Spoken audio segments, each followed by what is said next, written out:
Eu não vou iniciar dizendo que uma coisa é uma coisa e outra coisa é outra coisa.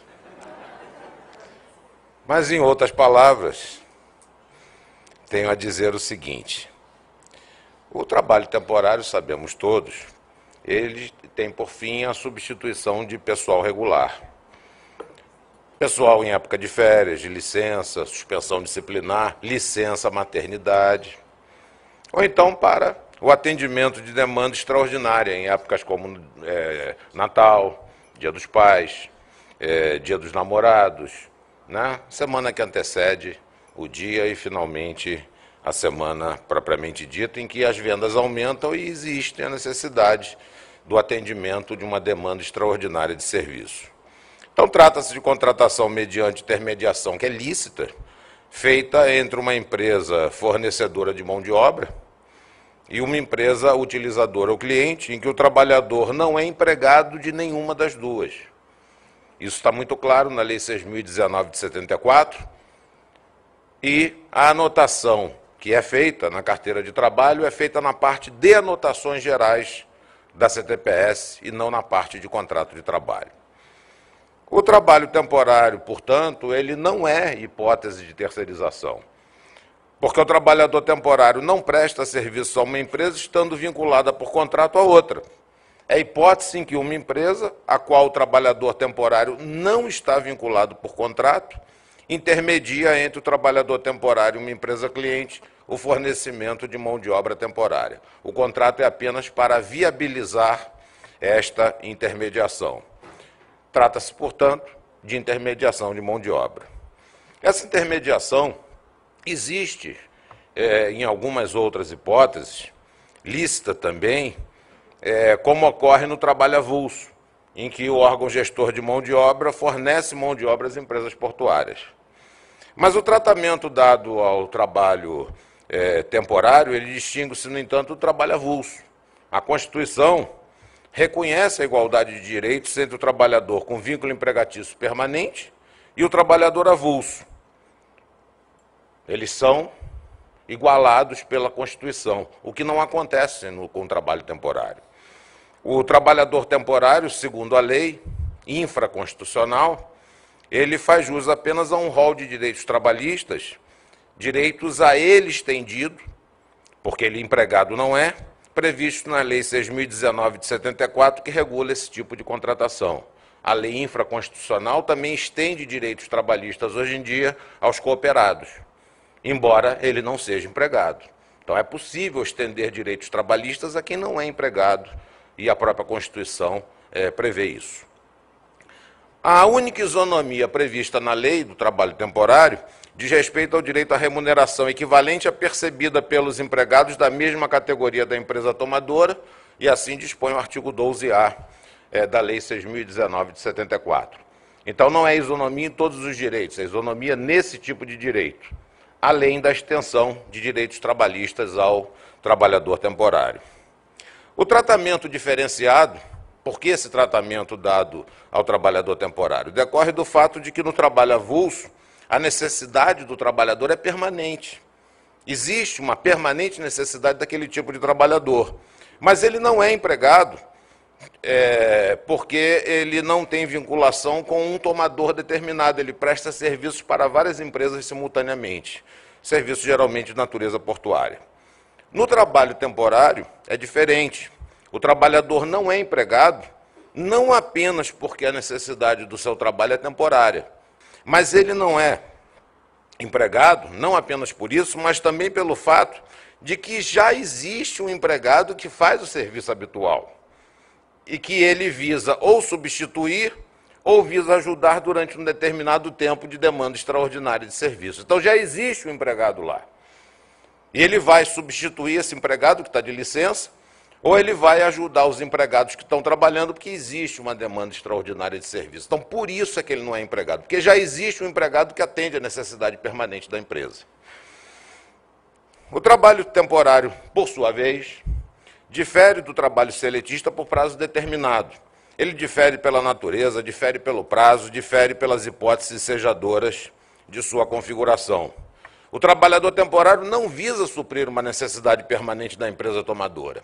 Ele visa suprir uma necessidade temporária, daí o nome, de substituição de pessoal regular ou para atendimento de uma demanda extraordinária de serviço, sem ter sequer reconhecida a condição de empregado, porque já existe empregado contratado para habitualmente realizar o trabalho e sem ter direito à permanência na empresa utilizadora durante o prazo previsto. Também é uma característica desse tipo de contrato. Se você não está satisfeito com o trabalhador que foi enviado, você pode pedir à empresa fornecedora de mão de obra que essa pessoa seja substituída. Ou você vai ter que ficar com a pessoa até o fim daquele prazo previsto, né, de 3 meses. Com efeito, é inerente ao contrato temporário a possibilidade da empresa utilizadora ou cliente requisitar outro trabalhador em substituição, sem precisar, inclusive, dar um motivo. Pelo que o vínculo temporário não é estabelecido em razão da pessoa do trabalhador, é estabelecido em razão da necessidade transitória do serviço a ser prestado para a substituição de pessoal regular ou atendimento à demanda extraordinária de serviço. E exatamente por esse motivo, a grávida contratada sob a égide da Lei 6.019 de 74 não adquire garantia de emprego. Por um lado, porque não é empregada. E por outro, porque o empregador terminaria com o ônus de manter 2 trabalhadores no retorno do substituto, ou após fim da demanda, a necessidade extraordinária de serviço para uma só vaga permanente, jogando por terra o espírito da contratação temporária. E muitas vezes, essa pessoa que é contratada temporariamente, né, ou sob o regime da Lei 6.019, ela está ali para substituir uma trabalhadora que está em licença maternidade, né? Ela grávida. Aí, resultado, vou dar estabilidade a ela, vou ficar com 2, a que voltou, que é a dona do cargo, e a outra que foi contratada na condição de grávida, e por isso teria estabilidade também. Isso jogaria totalmente por terra os objetivos da Lei 6.019 de 74. A CLT prevê, só que num caso diferente, uma hipótese parecida no artigo 475, parágrafo 2º da CLT. Diz o seguinte, que quando um sujeito está afastado em razão de aposentadoria por invalidez, eu posso contratar um substituto. E se por acaso, por obra e graça divina, essa pessoa que está inválida, ela retornar, readquirir a capacidade laborativa, então o legislador dá 2 opções. Ou eu fico com a pessoa que eu contratei substitutivamente e indenizo o sujeito que estava aposentado por invalidez, ou então faço o contrário. Se eu tiver aqui o caso da garantia, eu teria que ficar com 2 trabalhadores numa situação que o sujeito nem empregado porque está atendendo uma demanda extraordinária de serviço, ao contrário daquele caso do 475 a que eu me referi, onde existe uma necessidade permanente, aqui não existe necessidade permanente. Portanto, a súmula número 244 do TST, ela é inaplicável à trabalhadora temporária. E ela não precisa dizer mais do que disse, não, com toda sinceridade.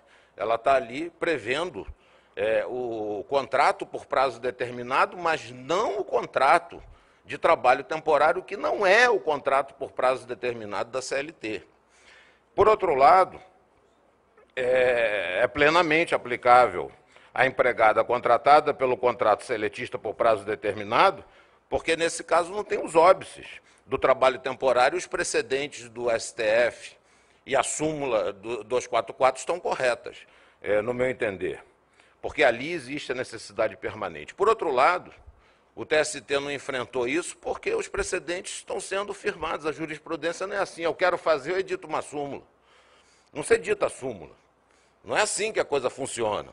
É uma quantidade de casos julgados que dão ensejo a uma tese, e essa tese, então, uma vez pacificada, inclusive internamente aqui no próprio TST, porque aqui também pode ter jurisprudência divergente, é que, então, nesse caso, é editada a orientação jurisprudencial ou então a súmula que pacifica a questão. Por esses aspectos de inexistência de necessidade permanente do trabalhador, do fato de não ser considerado empregado nem da tomadora e nem da fornecedora, e nesse ponto acho que o nome não deve mudar para empregado temporário não, porque vai confundir as situações, trabalhador temporário não é empregado. Não sendo empregado, não posso chamar ele de empregado temporário. Empregado temporário, pelo contrário, é aquele do contrato por prazo determinado da CLT. Então, por essa situação, pela situação de existir pessoal permanente para a realização do trabalho habitual, por não se vincular com base no contrato seletista por prazo determinado, pela possibilidade de substituição do trabalhador temporário sem aviso prévio, a indenização prevista, por exemplo, no artigo 479, pela ruptura antecipada do contrato, do 479 da CLT, é incabível. Tanto assim que não figura entre os direitos devidos ao trabalhador temporário na Lei 6.019 de 74, que, aliás, não a prevê em virtude de possibilidade de substituição imediata do trabalhador junto à empresa prestadora de serviço temporário. O precedente a que eu me referi, julgado pela SDI recentemente, quanto ao artigo 479 da CLT, é nos embargos em recurso de revista 1342 de 2010, julgado no início deste mês pela Seção de Dissídios Individuais 1 do Tribunal Superior do Trabalho. A tese ali brandida foi a da inaplicabilidade do artigo 479 da CLT ao trabalho temporário, embora se tenha en passant como fundamento, mas não como conclusão ou como tese firmada, se falado da estabilidade da gestante. Foi apenas a estabilidade da gestante ali foi apresentada como argumento. Então, eram essas as questões que eu queria deixar claras, né? E, ao mesmo tempo, chamar a atenção para esses fatos a que eu me referi, que é o meu entendimento, para efeito apenas de reflexão. Muito obrigado.